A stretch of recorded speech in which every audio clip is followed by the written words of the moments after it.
Would you consider drain tile or sun pump downstairs in the basement? I was looking at that, trying to figure out where is that water coming from, but it's only in that one room with the brown water, with the brown floor, and the egress window. Right. But that egress window is so low, I don't think it came from the egress. Do you have any idea where this water came from? I don't, because I've never seen it leaking in here, so I don't know if one of my contractors spilled something down. Well, that's what I was going to ask. How long has it been vacant?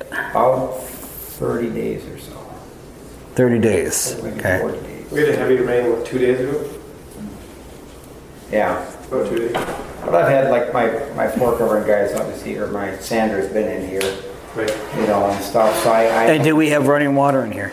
we don't, the water turned off. Okay, so that might be from the contractors. Right. Because I didn't see any evidence that it was coming from the egress window. Right. Because the egress, the opening for the egress and where the ground is, there's more than enough of a separation there. And I didn't see any evidence that the water built up so much that it was running over it.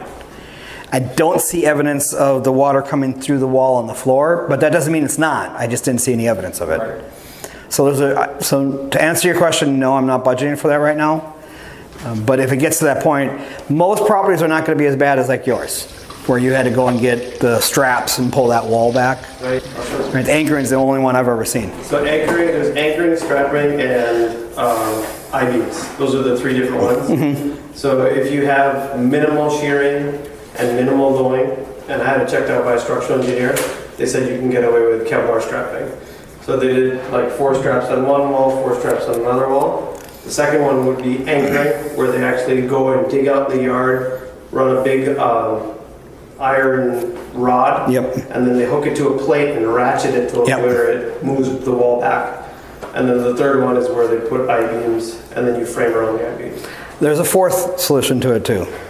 Leave it as is, don't touch it. That is, yes, but fix the outside water problem. Yeah, I've had that. Gutters on there. I had one that was actually worse than yours, Okay. where it bowed out like this. Oh, so quite a It was worse than yours. Yeah. But I went and checked, and we determined that it was clay outside. I didn't want to mention this while we were there. But if it's clay outside, and if you know that it's clay, because when clay gets wet, it expands. Sure. And that's what'll bowl those walls in this way. Right. If it's cracked vertically, which we can't really see downstairs, so we'll talk about it up here. If the crack is running vertically, like from ceiling to floor, generally, and it might run, like this. If it's running that way, that usually indicates a structural problem.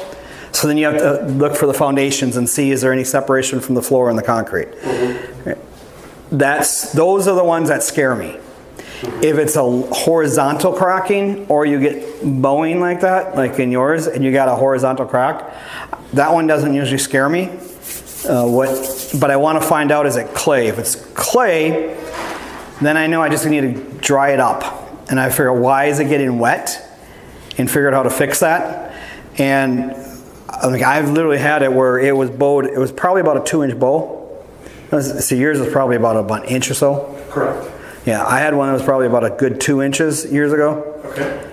And I still live in the house now, so 15 years after I did it, it's perfectly straight and nobody would ever see it. How did you get the wall to push back? I just dried up the ground. That's all you did? So clay, when it gets wet, it expands, and when it's wet, it becomes a suction cup. Got it. When that's what caused it to bow in the first place.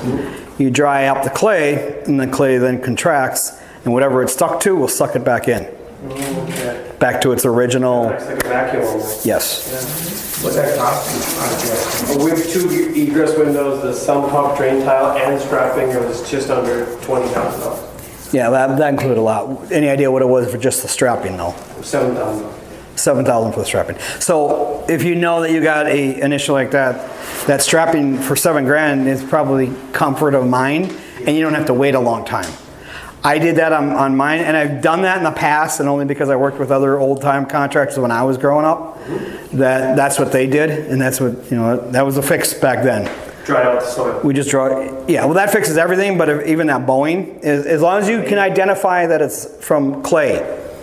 If you start digging and you identify that it's more sand or more topsoil type of a dirt and it's still bowing, now we got a separate problem. And then that's where the strapping is And that's where we've always anchored then. Uh-huh. But if it's clay, it's a pretty good indication that's the reason. So how did you dry out the clay?